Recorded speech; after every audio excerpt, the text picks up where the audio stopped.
हमने यह बात देख ली कि किसी भी बॉडी को टॉर्क रोटेट करता है। Torque it's due to force, torque is R cross F. हमने सिंगल फोर्स की वजह से टॉर्क डिटरमाइन करना सीख लिया। सिंगल फोर्स किसी भी तरह से किसी भी डायरेक्शन में हो उसकी वजह से हमने रोटेटिंग टॉर्क डिटरमाइन करना सीख लिया। इसके बाद हमने यह भी देख लिया कि यदि बॉडी पर कोई फोर्स सिस्टम लगे तो उस फोर्स सिस्टम की वजह से कैसे टॉर्क निकाला जा सकता है। अब इधर एक कंसेप्ट और हम और ऐड करेंगे और उसको हम डिराइव भी करेंगे, प्रूव भी करेंगे। We use to say that a body would rotate only due to external forces acting on it. Body would never rotate due to its internal forces. Body पर लगने वाली इंटरनल फोर्सेस की वजह से कोई सी भी बॉडी कभी भी रोटेट नहीं करेगी। बॉडी तभी रोटेट करती है जब उस पर कोई एक्सटर्नल फोर्स लगे। आई मीन टू से torque on the body would be due to external forces only.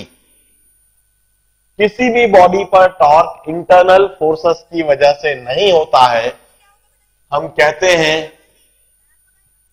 Rotating torque is always torque due to external forces.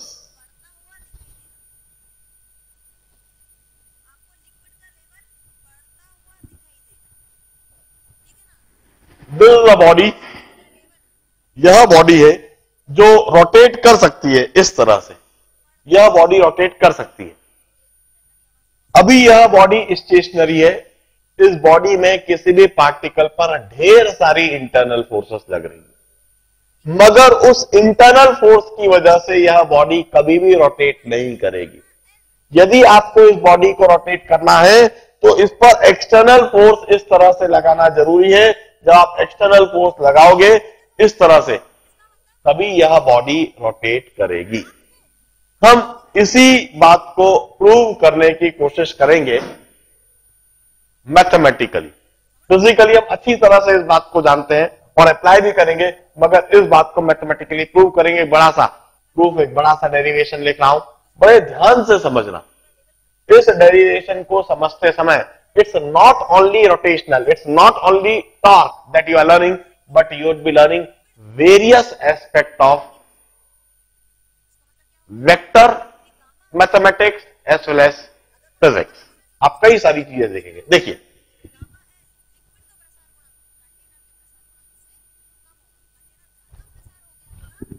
this is a body free to move on the plane of board. It's fixed at point O. Now the body is free to rotate on the plane of board about an axis passing through O perpendicular to board.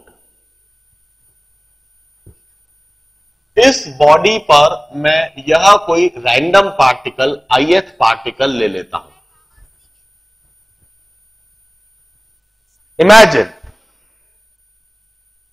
an ith particle on the body at the position vector of Ri or at the radius vector of Ri.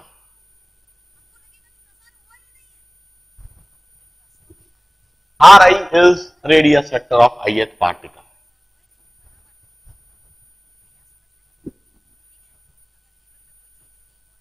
इस ith particle पर the force acting on ith particle is Fi. Fi is the net force acting on ith particle. अब हम कहते हैं force on ith particle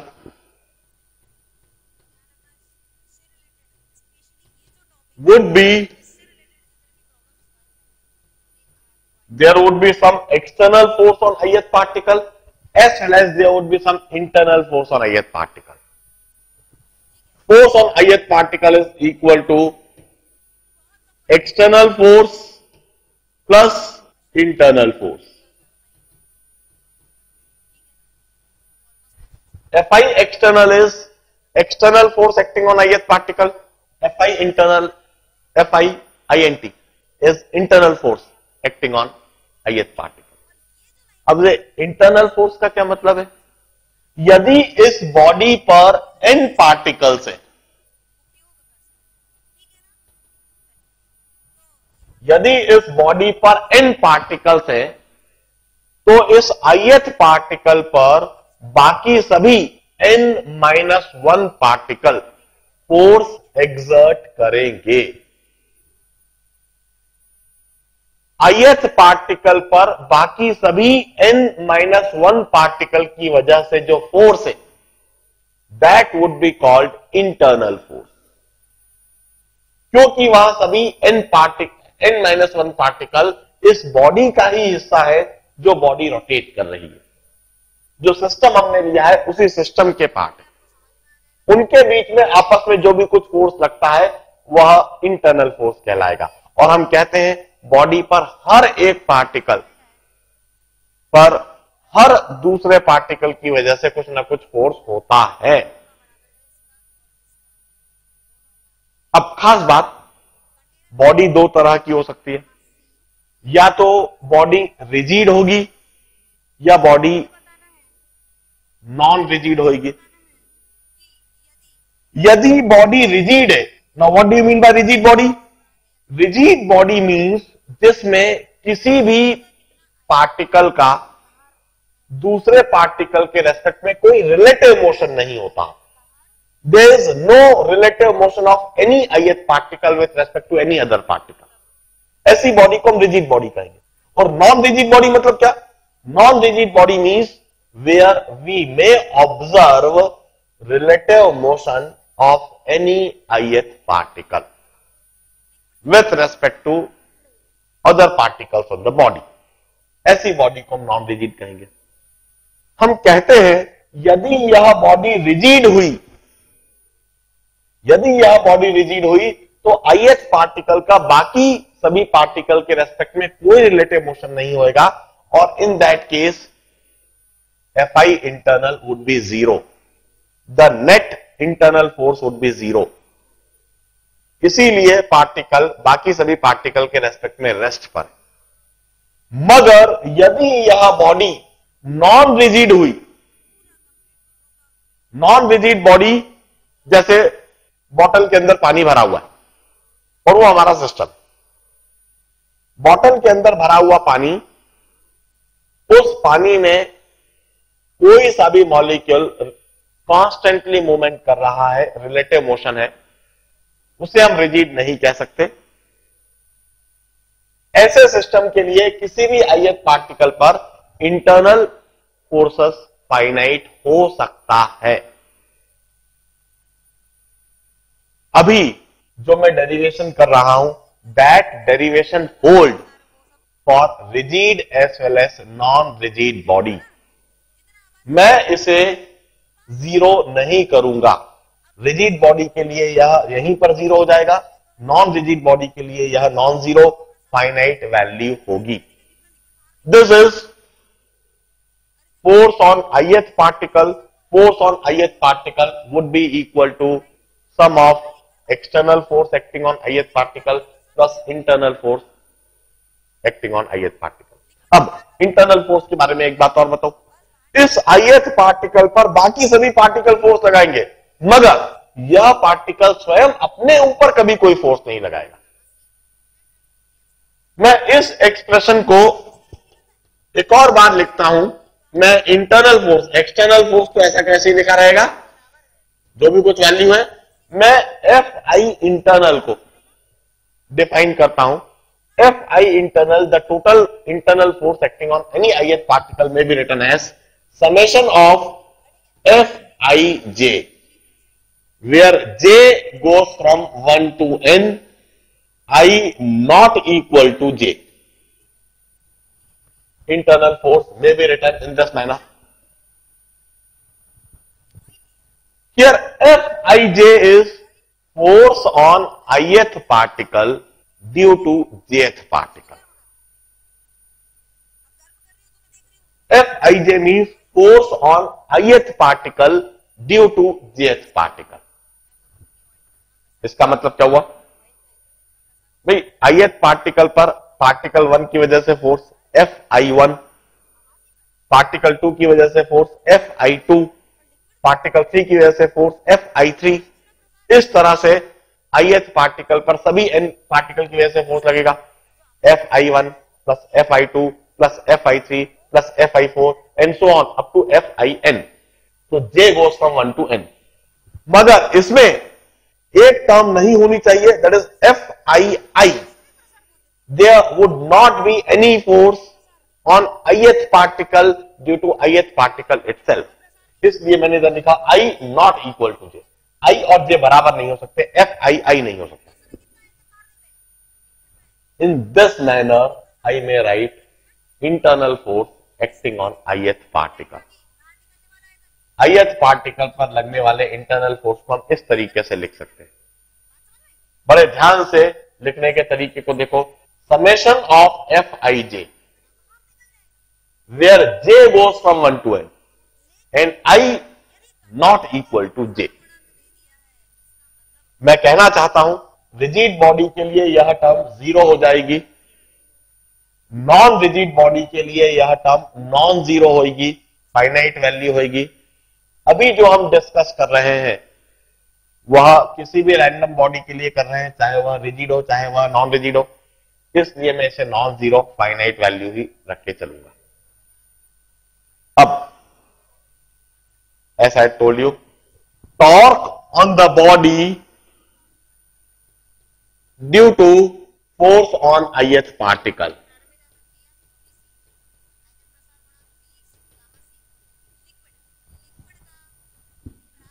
would be written like this: tau I. Tau I is torque on the body due to ith particle, due to force system on ith particle. This would be Ri cross Fi. Since एक ही particle पर ढेर सारी forces act कर रही है, इसलिए सभी forces का वेक्टर सम को Ri से क्रॉस करा जा सकता है। I may rewrite this expression in this manner: torque on ith particle is Ri cross Fi की जगह यह Fi का एक्सप्रेशन लिख रहा हूं, Fi external plus Fi internal के लिए यह expression Fij, J goes from 1 to n, I not equal to J।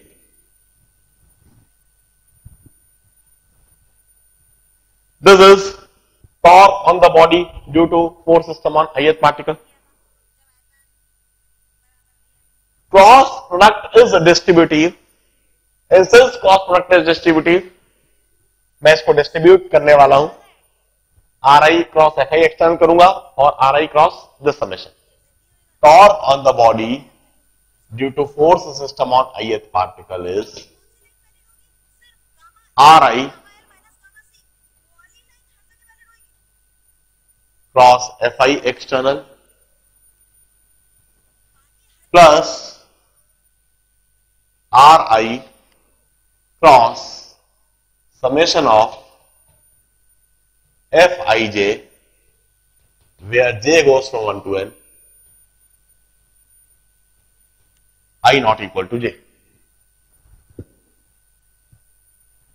Since cross product is distributive, I can always do this. Further मैं क्या करूंगा, Ri cross summation of Fij means summation of all forces then cross Ri. Once again cross product is distributive, इसलिए Ri को इस summation sign के अंदर ले जाया जा सकता है। Ri cross Fi external plus summation of Ri cross Fij, where J goes from 1 to n I not equal to j.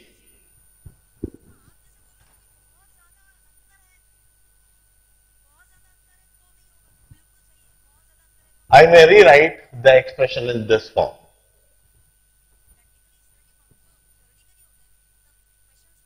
Make a habit to read such type of expressions. Generally होता यह है कि जब इस तरह के expressions लिखे हुए हों तो इन्हें पढ़ के देखते समय, समझने की कोशिश करते समय बड़ी घबराहट होती है। एकदम से ऐसा लगने लगता है कि क्या पता क्या लिखा है, how to read it, how to understand it. एक तरह का फोबिया होता है हमें इस तरह के समेशन साइन देखकर और सब चीज देखकर। और ये फोबिया तब तक रहेगा जब तक कि आप स्वयं इन्हें बार बार स्वयं लिखने की प्रैक्टिस नहीं करते, बार बार इन्हें नहीं देखते। जब तक आपके अंदर यह फोबिया है तब तक आप इन्हें और भी ज्यादा पढ़ो, समझने की कोशिश करो। बार बार जब पढ़ोगे, स्वयं से लिखोगे तो धीरे धीरे करके यह फोबिया अपने आप खत्म हो जाएगा। हमने अभी जो एक्सप्रेशन लिखा है इसको पढ़ के हम समझते हैं। Tau I is torque on the body due to any ith particle, force system acting on ith particle. और इसमें दो टर्म हमने लिखी है, तो RI क्रॉस FI एक्सटर्नल, किसी एक ith पार्टिकल पर एक एक्सटर्नल फोर्स होएगा। हमने कहा this term gives us torque due to external forces, ith particle पर लगने वाली एक्सटर्नल फोर्स की वजह से torque. While this term gives us torque due to internal forces, RI cross FIJ, J goes from 1 to n। मतलब मैं करूंगा RI cross FI1 plus RI cross FI2 plus RI cross FI3 plus RI cross FI4 and so on. इस तरह से RI cross FIN। इसमें एक term नहीं होगी I not equal to J, मतलब RI क्रॉस FII नहीं होगा, क्योंकि FII होता ही नहीं है। ith पार्टिकल अपने ऊपर ही कोई फोर्स नहीं लगाता। This is torque on the body due to all internal forces acting on ith particle. अब मैं कहना चाहता हूं, यदि रिजिड बॉडी हुई तो यह टर्म यहीं पर जीरो हो जाएगा। रिजिड बॉडी के लिए यह टर्म जीरो होगा, मगर यदि नॉन रिजिड बॉडी हुई तो नॉन रिजिड बॉडी के लिए यह नॉन जीरो होगा, नॉन जीरो हो सकता है। This is torque on the complete body due to any ith particle, ith particle की वजह से बॉडी पर लगने वाला टॉर्क है।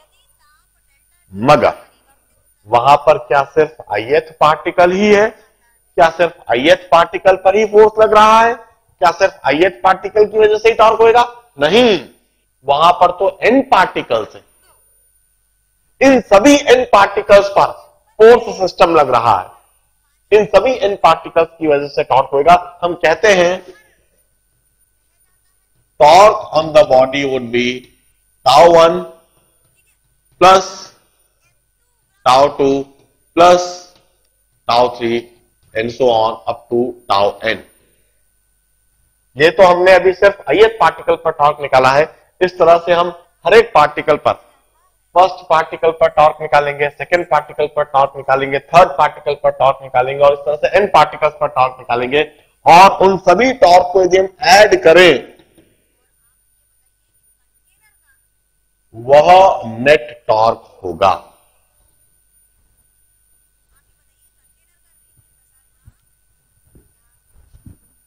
Net torque on the body summation of tau I,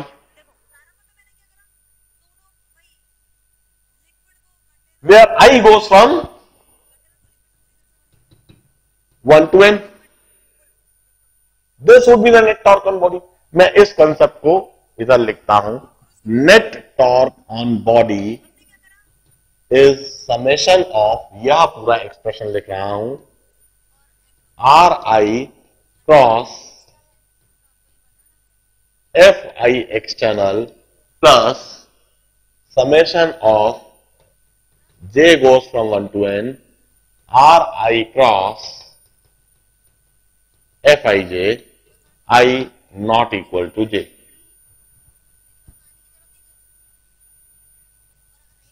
Where I goes from 1 to n. I may rewrite my talk like this.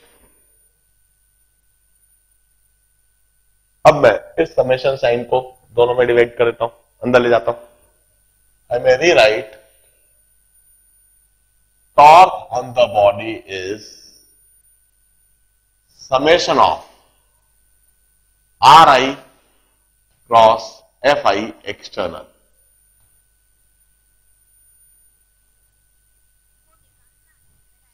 यह पहला term हो गया r i cross F i external, इसका summation where i goes from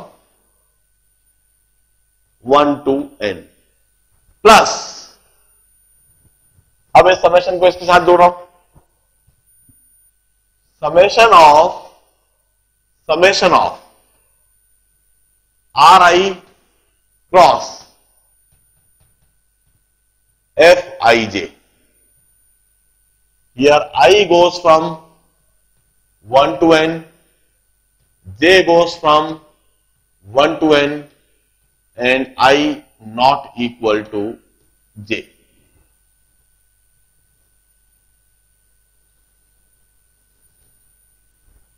This is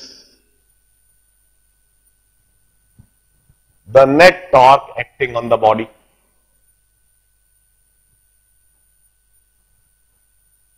अब इस expression में देखिए, ये जो पहला टर्म है, this is torque acting on the body due to all external forces. जितनी भी एक्सटर्नल फोर्सेस है उनकी वजह से टॉर्क पहले टर्म में दिख रहा है.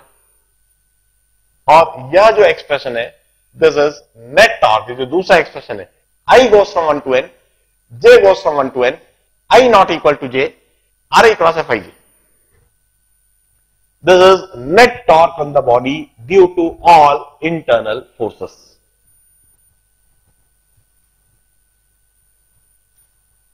अब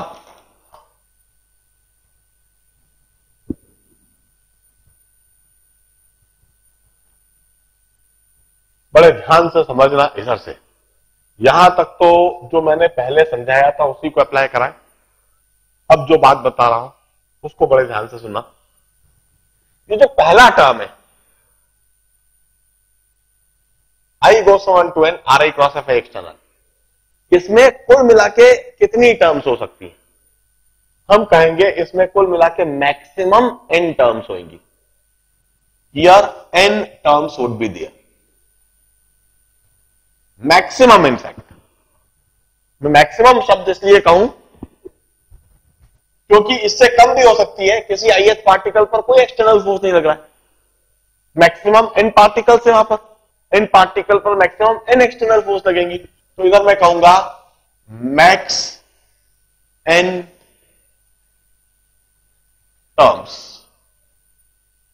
इन दिस एक्सपांशन. अब आप में से क्या कोई मुझे इसी समय इस एक्सप्रेशन को देखकर बता सकता है कि ये जो सेकंड एक्सप्रेशन है इसमें कितनी टर्म्स होंगी? मुझे खुशी होगी यदि कोई आप में से बता पाया तो.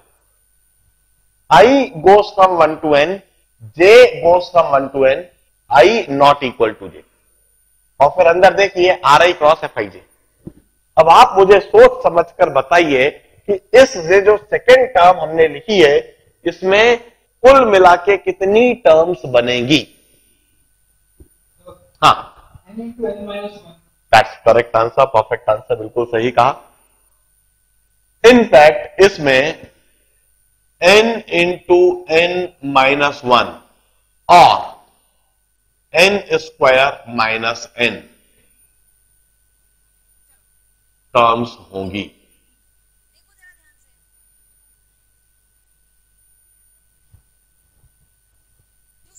ऐसा मैं क्यों बोल रहा हूं समझा देता हूं, और वो टर्म्स भी जरा लिखकर भी दिखाऊंगा.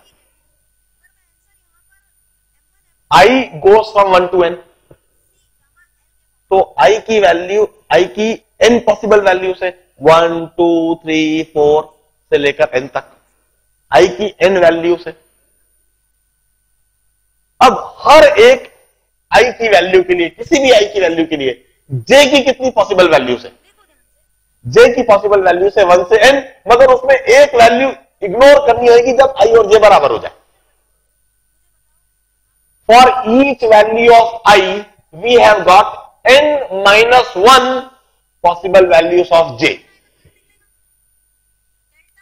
So the total number of terms would be n into n-1. n are the possible values of I and n-1 are the possible values of j. So n into n-1 would be the terms. या दूसरे तरीके से सोचे तो I की value 1 से n तक जा रही है और j की वैल्यू 1 से n तक जा रही है, तो कुल मिला के कितनी टर्म्स हुई? I की वैल्यू 1 से n, j की वैल्यू 1 से n, तो n into n square terms होगी। मगर उसमें हमें वह टर्म हटाना है जिसमें I और j बराबर हो जाए। I और j बराबर होंगे n केसेस में, तो n स्क्वायर टोटल टर्म हुई, इनमें से हमने n टर्म्स को हटा दिया। कौन कौन सी n term? F11, F22, F33, F44, F55 से लेकर Fnn तक, ये जो n टर्म्स हमने हटा दी, तो n स्क्वायर में से n टर्म्स हटा दी, तो नंबर ऑफ टर्म्स बची n स्क्वायर माइनस n। इससे वी यूज टू से इसमें n इंटू n-1 टर्म्स होंगी। कैसे होंगी मैं समझाता हूं। मैं 3 पार्टिकल सिस्टम के लिए लिखता हूं, n पार्टिकल सिस्टम, तो मैं 3 पार्टिकल सिस्टम के लिए टर्म्स लिखता हूं। फॉर 3 पार्टिकल सिस्टम मैं इसके लिए लिखा हूं। 3 particle system means n equal to 3 है, i की वैल्यू 1 से 3 तक जाना है, j की वैल्यू 1 से 3 तक जाना है और i not equal to j रहना है। तो पहले i की वैल्यू 1 रखता हूं, i की वैल्यू 1 रखता हूं, तो r1 क्रॉस F11 नहीं हो सकता, F12 होएगा। ये पहली टर्म बन गई। फिर I की वैल्यू 1 ही रहते हुए F13, I की वैल्यू 1 रखी तो J की वैल्यू 2 3। अब I की वैल्यू 2 कर देता हूं, तो R2 cross F21 plus R2 cross F22 नहीं हो सकता, सेकेंड पार्टिकल अपने ऊपर कोई फोर्स नहीं लगा सकता, F23 प्लस ये I की वैल्यू 2 हो गई। अब I की वैल्यू 3 करता हूं, R3 क्रॉस F31, J की वैल्यू 1 कर दी, अब J की value 2, R3 cross F32, F33 नहीं हो सकती। 3 पार्टिकल सिस्टम के लिए जरा देखिए कितनी टर्म्स होंगी। यहां कितनी टर्म्स दिख रही है जरा देखिए, 3 इंटू 3 माइनस 1, 6 टर्म्स, 1 2 3 4 5 6 टर्म्स। हम कहते हैं n पार्टिकल्स के लिए जब इस एक्सप्रेशन को हम लिखेंगे तो वहां पर n square minus n terms होंगी। अब मैं एक और सवाल आपसे पूछता हूं,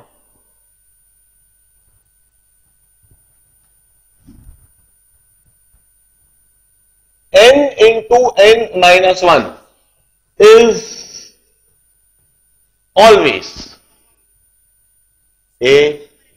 it's even, it's odd, it's integer, it's prime. n into n-1 is always, 4 option है, even, odd integer prime. What would you say? N into n minus 1. Its option is even, odd, integer, prime. हाँ जी,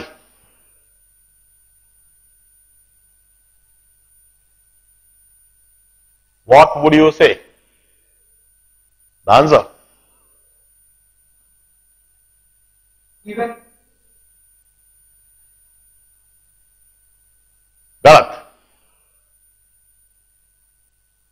n into n minus 1 is always even, odd, integer, prime. Even. गलत. Even, odd, integer, prime. Integer. It's a multiple choice question. Even as well as integer. यदि आप सिर्फ even बोलोगे तो मैं गलत बोल दूंगा. यदि आप सिर्फ इवन बोलोगे तो मैं गलत बोलूंगा. यदि आप सिर्फ इंटीजर बोलोगे तब भी गलत बोलूंगा.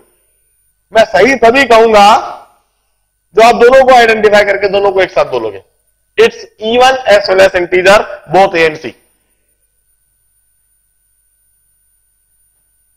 ये चीजें बड़े ध्यान से, ये जो नंबर सिस्टम और इस तरह के सवाल जो होते हैं ना, आपने ये कैसे सोच लिया कि मैं सिंगल चॉइस ही दूंगा आपको? ये सोचो ना यार, कुछ भी दे सकता हूं मैं अभी तो. n into n minus 1. n is a integer.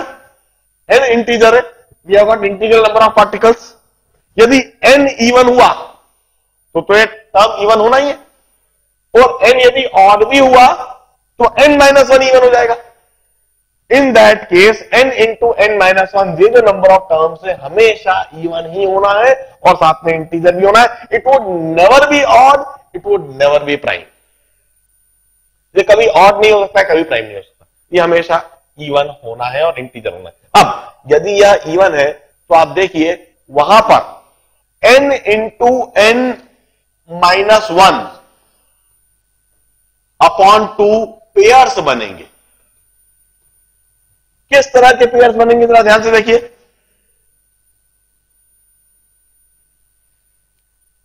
R1 cross F12, R2 cross F21.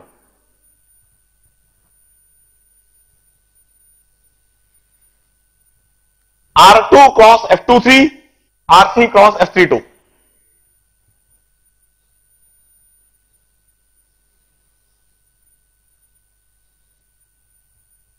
R3 cross F31, R1 cross F13. वहां पर n into n minus 1, n into n minus 1 divided by 2 pairs बनेंगे इस तरह के. Ri cross Fij plus Rj cross Fji. इस तरह के n into n minus 1 divided by 2 pairs. यदि वहां पर 6 टर्म्स आप देख रहे हैं तो इस तरह के 3 पेयर्स देख रहे हैं, हमेशा बनेंगे, बनना ही है. अब यदि इस तरह के पेयर्स बनेंगे तो इन पेयर्स के साथ में क्या होगा जरा देखो. Ri cross Fij plus Rj cross Fgi. इसको मैं दिखा रहा हूं, इधर सिचुएशन बना रहा हूं. This is ith particle, this is Ri,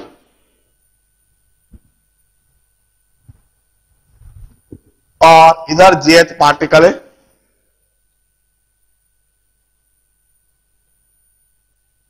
and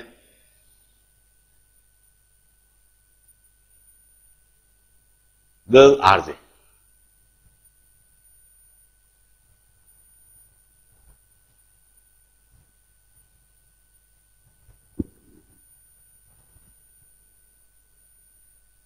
This is line joining ith particle and jth particle. अब Fij क्या होता है? Fij क्या होता है? Fij is force on ith particle due to jth particle. Force on ith particle due to jth particle, इसके बारे में मैं कहूंगा force Fij would be always along this line.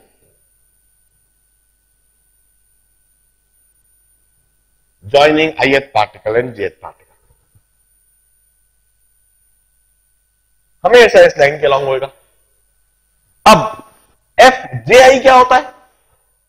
F J I is force on jth particle due to ith particle. jth particle पर ith particle की वजह से लगने वाला फोर्स हमेशा वह भी इसी लाइन के अलॉन्ग होगा।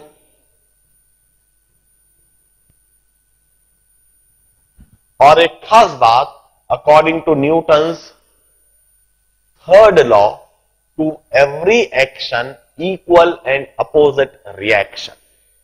To every action equal and opposite reaction, which means that ith particle पर jth पार्टिकल की वजह से फोर्स इस डायरेक्शन में, तो jth पार्टिकल पर ith पार्टिकल की वजह से फोर्स अपोजिट डायरेक्शन में और वो equal.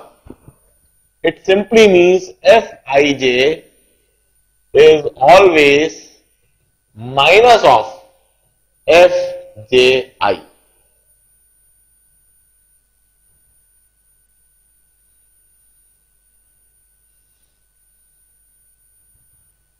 This is by Newton's third law. Newton's third law से हम ये हमेशा लिख सकेंगे।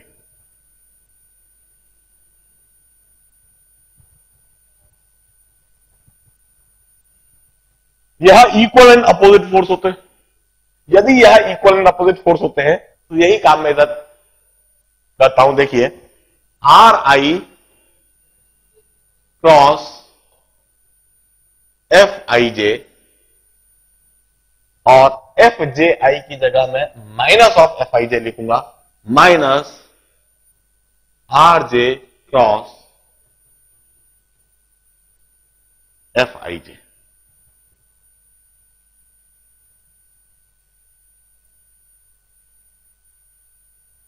Are i cross F i j minus r j cross F i j. I may rewrite this r i minus r j cross F i J.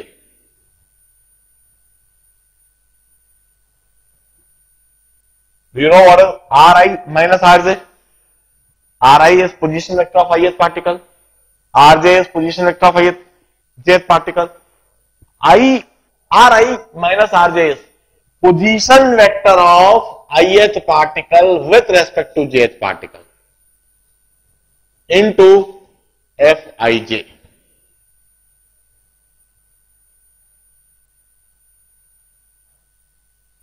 What is position vector of ith particle with respect to jth particle? It would be this vector.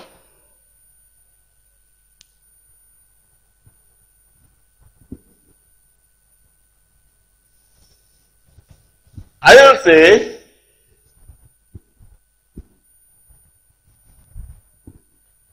Rij is parallel to Fij. They would be always collinear. Rij, Fij are collinear. They are collinear vector, either parallel or anti-parallel. या तो दोनों एक दूसरे के साथ होंगे या opposite होंगे। Rij cross Fij, it's always 0.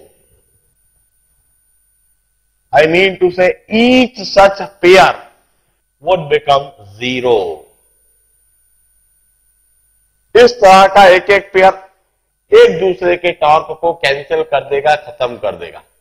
Are i cross F i j और r j cross F g i, यह टॉर्क इस टॉर्क को खत्म कर देगा। इस तरह का एक एक पेयर 0 हो जाएगा। आई मीन टू से यह दोनों मिलकर एक दूसरे को 0 कर देंगे, यह दोनों मिलकर एक दूसरे को 0 कर देंगे, और यह दोनों मिलकर एक दूसरे को 0 कर देंगे। वहां पर भले ही n into n minus 1 terms है, मगर वहां पर n into n minus 1 divided by 2 pairs है। Each such pair would become 0. It may be rigid body, it may be non rigid body, वो कैसी भी बॉडी हो। रिजिड बॉडी के लिए तो हमने कहा कि ये टर्म इधर ही जीरो हो जाएगी, नॉन रिजिड बॉडी के लिए यह टर्म इधर जीरो नहीं होगी। मगर जब हम सभी n पार्टिकल्स के लिए टॉर्क को ऐड करेंगे तो all these terms would become zero and ultimately we would land up with the expression that says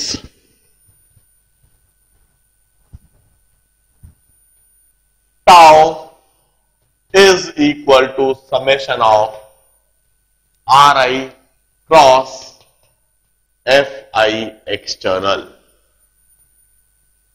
J goes from I goes from 1 to n.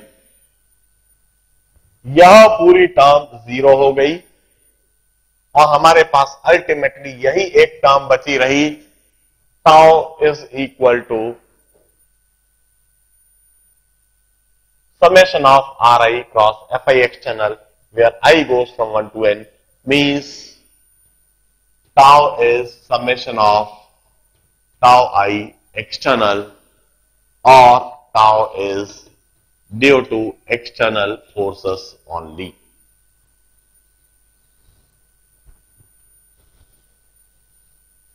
मैं यह कहना चाहता हूं, किसी भी बॉडी पर लगने वाला टॉर्क सिर्फ और सिर्फ एक्सटर्नल फोर्सेस की वजह से ही होता है।